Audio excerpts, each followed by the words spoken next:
ረጅም ሰዓት ለማጥናት አስባችሁና እያጠናችሁ ነገር ግን ጥናቱ አልገፋ ካላችሁ ይህ ቪዲዮ ለእናንተ ነው። ይህ ቪዲዮ ወደ ጥናት ገብታችሁ ጥናቱ የሚያስጠላችሁና የሚደብራችሁ ከሆነ ይህ ቪዲዮ የትምህርት ህይወታችሁን እስከ መጨረሻው ይቀይረዋል። አንድ ተማሪ ረጅም ሰዓት አጥንቶ ያጥናውን ውስጡ እንዳይጠፋ አድርጎ የሚያስቀምጥበትን ወሳኝ ምስጢሮችን ሼር አደርጋችኋለሁ። ከእናንተ የሚጠበቀው እስከ ቪዲዮችን ፍጻሜ አብራችሁን መቆየትና እነዚህ ነጥቦች አፕላይ በማድረግ ተግባራዊ ማድረግ ብቻ ነው። አንደኛና የመጀመሪያው ራሳችሁን ፈትሹት። ምክንያቱም በአእምሮም በአካልም ካልተዘጋጃችሁ ጥናት ላይ መቀመጥ ዋጋ ቢስ ነገር ነው። አንድን ተማሪ እንዴት አታጠናም ብትሉት ለማጥናት እሞክራለሁ፣ ላጠና እችላለሁ ይላሉ እንጂ አጠናለሁ አይሉም። ይህ ደግሞ ውስጣቸው ያለውን የማጥናት ሞራል ያዳክመዋል። ለማጥናት እሞክራለሁና አጠናለሁ መካከል ያለው ትልቅ ልዩነት ከሆነ ለምን አጠናለሁ ብላችሁ ወደ ሙሉ ሞራል አትገቡ?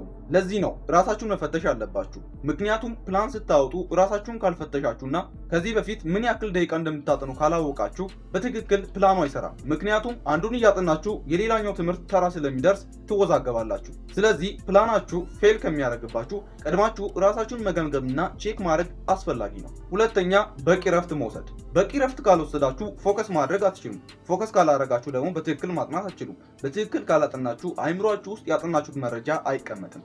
ይህ ደግሞ ከሆነ ፈተና ላይ ስትቀርቡ ፌል ታደርጋላችሁ ማለት ነው። ስለዚህ ማድረግ የሚጠበቅባችሁ ወሳኙ ነገር በቂ ረፍት መውሰድ ነው። ረጅሙን የጥናት ማራቶን ከመጀመራችሁ በፊት በቂ ረፍት መውሰድ መቻል አለባችሁ። ስልካችን እጅግ በጣም ብዙ ሲሰራ እንደሚደክመውና እንዲሁም ደግሞ ባትሪው እንደሚዘጋ ሁሉ የእኛም ጭንቅላት ብዙ ስናጠና ይዳከማል። ስለዚህ ረፍት መውሰድና በትክክለኛና በነቃ ኢነርጂ መመለስ አለብን። ከዚሁ ጋር ተያይዞ የሚያነሳላችሁ ነጥብ ቢኖር ጥሩ መመገብ ነው። ምክንያቱም ሰውነታችን ኢነርጂ የሚያገኘው ከምግብ ነው። ስለዚህ በተሻለ ሁኔታ ጥሩ ነገር መመገብ ኢነርጂያችሁ ሙሉ እንዲሆንና በብቃት ወደ ጥናት እንድትገቡ ያደርጋችኋል። ሶስተኛ፣ ማትሪክስ ኦፍ ሳብጀክት። እዚህ ጋር የምናነሳው ወሳኙ ነጥብ እቅድ የምታወጡ ከሆነ ስለምታጥኑት ሳብጀክት በሚገባ ማወቅ መቻል አለባችሁ።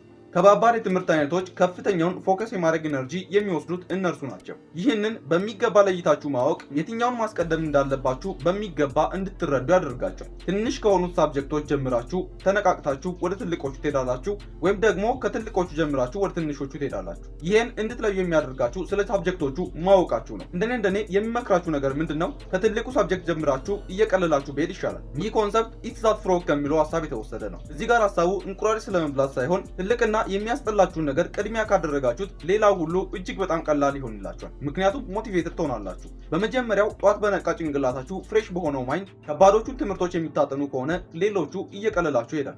ስለዚህ በሚገባ ለማጥናት ከፈለጋችሁ ከባዶቹን ትምህርቶች ቀድማችሁ አንብባችሁ ቀለል ያሉትን ደግሞ በኋላ ብታጠኑ የተሻለ ነው። አራተኛ፣ ወደ ጥናት ከመግባታችሁ በፊት የአካል ብቃት እንቅስቃሴን አድርጉ። ይህም ደግሞ ከእግራችሁ እስከ ጭንቅላታችሁ ድረስ የደም ዝውውራችሁ ፈጣን ስለሚሆን በተሻለ መልኩ ንቁ ናችሁ እንድታጥኑ ያደርጋችኋል። ይህም ደግሞ የጭንቅላታችሁን የፍጥነትና የመስራት አቅም ይጨምርላችኋል። የመማርና የማስታወስ አቅማችሁንም ከፍ ያደርጋል። ይህም ደግሞ የውጥረትና የጭንቀት መጠናችሁን በመቀነስ በትክክል ፕሮዳክቲቭ ጥናትን እንድታደርጉ ያደርጋችኋል ማለት ነው። አምስተኛ፣ መከፋፈል። አብዛኛው ተማሪ ሰዓቱን ሳይከፋፍል ለረጅም ሰዓታት ያለማቋረጥ ያጠናል። ይህ ግን ትክክለኛ መንገድ አይደለም። ምክንያቱም ጥናትን ስታጠኑ በኮንሰንትሬሽን ወይም ደግሞ በፉል ፎከስ ማጥናት አለባችሁ። በየመሃሉ እረፍት ካልወሰድን ደግሞ ኮንሰንትሬት ማድረግ አንችልም። ፎከስ የማድረግ አቅማችንም ይወርዳል። ወሳኙ ነገር ምን ያህል ሰዓት አጠናን የሚለው ሳይሆን ምን ያህል ተረዳን የሚለው ነው። ረጅም ሰዓት አጥንታችሁ ብዙ መያዝ ከፈለጋችሁ በየ45 ደቂቃው የ5 ወይም ደግሞ የ10 ደቂቃን እረፍት ወይም ደግሞ ብሬክ መውሰድ አለባችሁ። ካልሆነ ደግሞ በአጭር የእንቅልፍ ሰዓት ወይም ደግሞ ናፕ መውሰድ አለባችሁ። ይህም ደግሞ በሙሉ ኢነርጂ እንድትመለሱና ፎከስ አድርጋችሁ ማጥናት እንድትችሉ ያደርጋችኋል። ስድስተኛ፣ ዲስትራክሽኖችን አስወግዱ። ስታጠኑ አስቀድማችሁ ዲስትራክሽኖችን አርቁ፣ ወይም ደግሞ ዲስትራክት ከሚያደርጋችሁ አካባቢ ራሳችሁ ራቁ።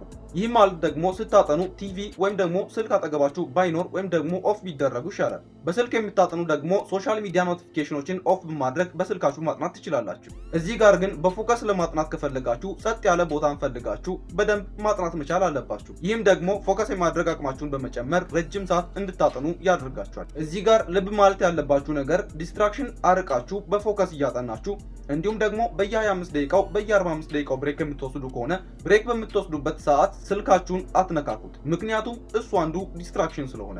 ሰባተኛ፣ የጥናት ቦታ ይኑራችሁ። አብዛኛው ተማሪ አልጋ ላይ ሊሆን ይችላል፣ ሶፋ ላይ ሊሆን ይችላል፣ ወይም ደግሞ ያገኘው ቦታ ላይ ያጠናል። ይህ ደግሞ ትክክለኛ መንገድ አይደለም። ምክንያቱም አልጋና ሶፋ የተሰሩት እረፍት ለማድረግ እንጂ ለማጥናት አይደለም። ጥሩ ብርሃን የሚገባው ለጥናት የተመቸ ጽዱ አካባቢ ላይ አጥኑ። ስታጠኑ ለጥናት የተመቸ ደረቅ ያለ ወንበር ይኖራችሁ። ይህም ደግሞ ለወገብ ህመም የመዳረጋችሁን እድል በጣም ይቀንሰዋል። ስምንተኛ፣ መጻፍ።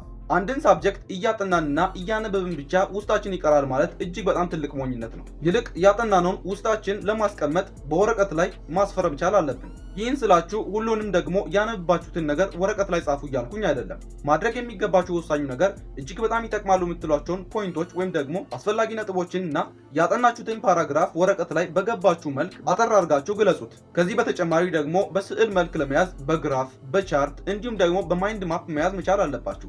ስለ ማይንድ ማፕ እና ስለ እነዚህ ጉዳዮች በደንብ ያወራሁበትን ቪዲዮ እዚህ እንድ ስክሪን ላይ አስቀምጬላችኋለሁ። ይህን ቪዲዮ ስትጨርሱት እሱን መመልከታችሁን እንዳትረሱ። ክብራትና ክብራን ረጅም ሰዓት ለማጥናት ፈልጋችሁ ይህን ቪዲዮ በመክፈታችሁ ተጠቃሚ እንደሆናችሁ አልጠራጠርም። ታዲያ ረጅም ሰዓት ከማጥናታችሁ በፊት አሁን ላላችሁ የጥናት ጊዜ ታማኝ መሆን መቻል አለባችሁ።